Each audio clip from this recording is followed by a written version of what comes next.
Magandang oras mga kababayan, narito na ang pinakabagong ulat sa magiging kondisyon ng ating panahon ngayong araw.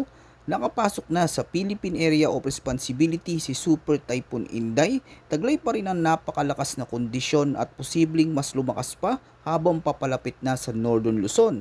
Bukod dito, meron ng nakataas na tropical cyclone wind signal. Alamin natin ang malaking pagbabago sa direksyon at intensity nito. Para naman lagi kang updated sa lagay ng ating panahon, i-click mo lang ang subscribe button. Sa kasulukuyan, meron pa ring easterlies na nakakaapekto sa silangang bahagi ng Northern at Central Luzon. Dahil dito, patuloy pa rin ang mga pag-ulan at thunderstorm lalo na sa mga lugar na nakaharap sa silangan. Habang maigpit din binabantayan ang Super Typhoon Inday na nasa loob na ng Philippine Area of Responsibility o PAR. Dahil papalapit na ang sentro ng napakalakas na bagyong ito, mahalaga na itong tutukan dahil sa napakatinding lakas at lawak nito at ang direktang epekto nito sa ating bansa sa mga susunod na araw. Lalo na sa mga lugar na direktang nakaharap sa kanluran at silangang bahagi ng bansa dahil sa pagpapalakas ng bagyo sa impluensya ng habagat. So ngayong araw, ang sentro ng Super Typhoon Inday ay may layo na lamang na 1,355 kilometers sa silangan ng Northern Luzon. Taglay nito ang maximum sustained winds na nasa 195 kilometers per hour malapit sa sentro. May bugso hanggang 240 kilometers per hour at sa ngayon ay kumikilos ito pakanluran sa bilis na 25 kilometers per hour. Sa kasulukuyan, may tropical cyclone wind signal number 1 na nakataas sa Batanes, Cagayan, gayon din sa may Babuyan Islands, the northern and central portion ng Isabela, Apayao, the eastern portion ng Kalinga, the northern portion ng Aurora at sa may northern and central portion ng Catanduanes. Sa ilalim ng tropical cyclone wind signal number 1, ang inaasang lakas ng hangin dito ay nasa 39 hanggang 61 kilometers per hour at ang banta sa buhay at ari-arian ay minimal to minor. Bagamat hindi pa ito ang pinakamataas na antas ng babala, malinaw na ang mga lugar na ito ang pinakadirektang tinatamaan ng bugso ng hangin, lalo na sa mga baybaying nakaharap sa dagat at sa mga lugar na lantad sa malalakas na ihip. Bukod sa malalakas na hangin, isa sa pinakamalagang binabantayan ngayon ay ang inilabas na heavy rainfall advisory dahil sa pinagsamang epekto ni Super Typhoon Inday at sa pinalalakas nitong southwest monsoon. Ngayong araw, inaasahan ng malakas na pag-ulan na nasa 50 hanggang 100 mm sa mga lalawigan na Sultan Kudarat at Sarangani. Pagsapit naman ng bukas, July 9, Thursday, mas lalawak pa ang sakop ng malalakas na pag-ulan na aabot sa 50 hanggang 100 mm ng ulan sa Occidental Mindoro, Palawan, Antique at sa may Negros Occidental. At pagsapit naman ng July 10, mas magiging matindi pa ang sitwasyon sa ilang bahagi ng bansa. Inaasahan ng malakas hanggang matinding pag-ulan na aabot sa 100 hanggang 200 mm sa Occidental Mindoro at sa may Antique. Habang aabot naman sa 50 hanggang 100 mm ng dami ng ulan sa Zambales, Bataan, Metro Manila, Cavite, Batangas, Palawan, Guimaras, gayon din sa may Iloilo at sa may Negros Occidental, Negros Oriental, Lanao del Norte at Lanao del Sur. Dito mahalagang tandaan na maaring mas mataas pa sa forecast ang aktual na dami ng ulan, lalo na sa mga bulubundukin at matataas na lugar. Maaari rin lumala ang epekto ng pagbaha at landslide sa mga lugar na nakaranas na ng tuloy-tuloy na pag-ulan nitong mga nagdaang araw. Ngayon naman, silipin natin ang inaasang lagay ng panahon sa iba't ibang bahagi ng bansa. Para sa Zamboanga Peninsula, Barm, Lanao del Norte, Sultan Kudarat, Sarangani at South Cotabato, ang forecast ay cloudy skies with scattered rains and thunderstorms dulot ng umiiral na southwest monsoon o habagat. Sa mga lugar na ito, mas ramdam ang impluensya ng habagat na pinalalakas ng bagyo. Dahil dito, mas madalas ang maulap na kalangitan at mas mataas ang tsansa ng paulit-ulit na pag-ulan at pagkulog at pagkidlat. Dito malinaw na hindi lamang panandalian ng ulan ang maaaring mararanasan dahil may mga pagkakataon ng ulan ay mas tatagal at lalakas. Maging alerto dahil may banta ito ng flash floods at landslides lalo na sa mga lugar na mababa at malapit sa ilog at sa mga bulubunduking bahagi.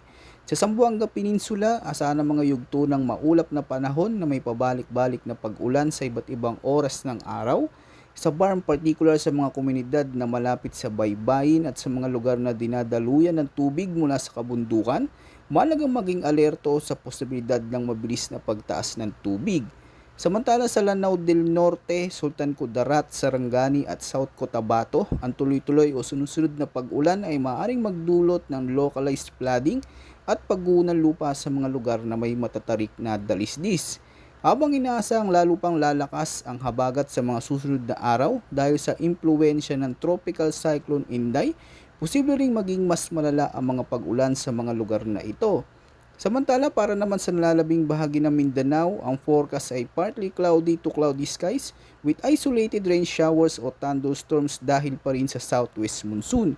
Ibig sabihin, may mga oras na magiging maaliwalas ang panahon, pero pagsapit ng hapon o gabi, posibleng magkaroon ng biglaang pagbuo ng mga thunderstorms na magdudulot ng malalakas ngunit panandali ang buhos ng ulan. Kapag naging malakas sa mga thunderstorm, may posibilidad pa rin ng flash floods at landslides, lalo na sa mga mababang lugar at kabundukan. Para naman sa Metro Manila at sa nalalabing bahagi ng bansa, ang forecast ay partly cloudy to cloudy skies with isolated rain showers o thunderstorms na dulot naman ng localized thunderstorms. Dito ang pag-ulan ay mas nakadepende sa init ng panahon, kaya posibleng magsimula ang araw na maaliwalas. Ngunit habang tumatagal at umiinit ang paligid, unti-unting mabubuo ang mga ulap na maaring magdala ng biglaang pag-ulan at pagkulog, lalo na pagsapit ng hapon o gabi. Sa Metro Manila, asanang mabilis na pagbabago ng lagay ng panahon, maaring mahina ang buhos sa isang lugar habang malakas naman ang pag-ulan sa kabilang bahagi ng lungsod.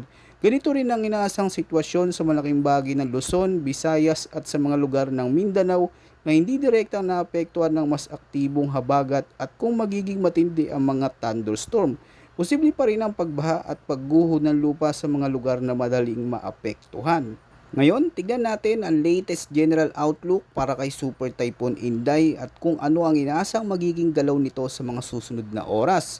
Batay sa kasalukuyang forecast, inaasang magpapatuloy si Super Typhoon Inday sa pagkilos pakanluran o westward habang nasa silangang bahagi ng bansa. Habang kumikilos ito papalapit sa Hilagang Luzon, inaasang mapapanatili nito ang lakas bilang isang super typhoon. Pagkatapos nito, habang dumadaan malapit sa extreme northern Luzon, unti-unti itong inaasang hihina dahil sa magiging interaksyon nito sa kalupaan at sa iba pang environmental factors. Gayunpaman, natili itong isang napakalakas na sistema na may kakayahang magdulot ng malawakang epekto. Mahalagang tandaan, kahit na mababa ang posibilidad ng direktang landfall sa anumang bahagi ng Luzon, hindi ibig sabihin na maliit ang banta. Dahil sa tindi ng lakas ni Inday at sa lawak ng sakop ng malalakas nitong hangin, hindi inaalis ang posibilidad na makaranas ng mapanganib na kondisyon ang ilang bahagi ng Northern Luzon kahit hindi direktang tumama ang sentro ng bagyo. Sa kasalukuyang guidance, ang pinakamataas na tropical cyclone wind signal na maaaring itaas mamaya ay nasa signal number 3 o signal number 4, lalo na sa Ilaga at silangang bahagi ng Northern Luzon. Gayunpaman, maaari pa itong magbago habang papalapit ang bagyo dahil may natitira pang uncertainty na magiging eksaktong track at lawak ng malalakas na hangin. Bukod dito, may posibilidad din na magkaroon ng mas mataas na wind signal sa ilang bahagi ng Southern Luzon at maging sa Visayas kung sakaling magkaroon ng pagbabago sa galaw ng bagyo o lumawak pa ang radius ng malalakas nitong hangin sa mga susunod na forecast. Ngayon, dumako naman tayo sa latest tropical cyclone threat na nilabas ng Pag-asa para sa week 1 mula July 6 hanggang July 12. Ang pangunahing sistema na minomonitor natin na si Super Typhoon Inday ay nakapasok na sa Philippine Area of Responsibility. Batay sa kasalukuyang forecast, napanatili nito ang kanyang lakas at magpapatuloy ito sa pagkilos pa Hilagang Kanluran. Ibig sabihin, hindi direktang inaasang maglalandfall sa kalupaan ng Pilipinas, pero mas lalo nitong palalakasin ang southwest monsoon o habagat na siyang magdadala ng mas madalas at mas malalakas na pag-ulan sa kanlurang bahagi ng bansa. Bukod kay Inday, may isa pang tropical cyclone like vortex o TCLV na inaasang mabubuo sa silangang bahagi ng Pag-asa monitoring domain. Gayunpaman, sa kasalukuyan ay mababa pa ang posibilidad na ito ay tuluyang maging isang ganap na tropical cyclone habang nasa loob ng week 1. Pagsapit naman ng week 2 mula July 13 hanggang July 19, patuloy na binabantayan ng TCLV dahil inaasang maaari din itong pumasok ng PAR. Ngunit sa ngayon, natili pa ring mababa ang tsansa na ito ay maging isang ganap na bagyo. Kasabay nito, may isa pang tropical cyclone like vortex na posible namang lumitaw sa may kanlurang bahagi ng PAR Tulad ng nauna nating sistema, mababa rin ang posibilidad na ito ay tuluyan lumakas at maging isang tropical cyclone sa loob ng forecast period.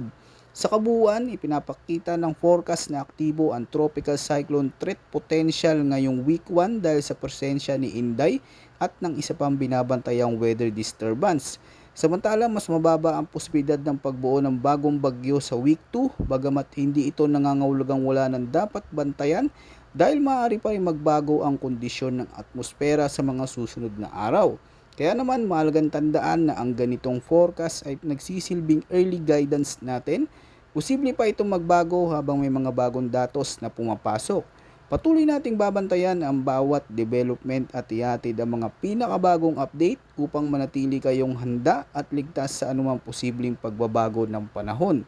Maraming salamat sa panonood mga kababayan at higit sa lahat huwag kalimutang mag-ingat.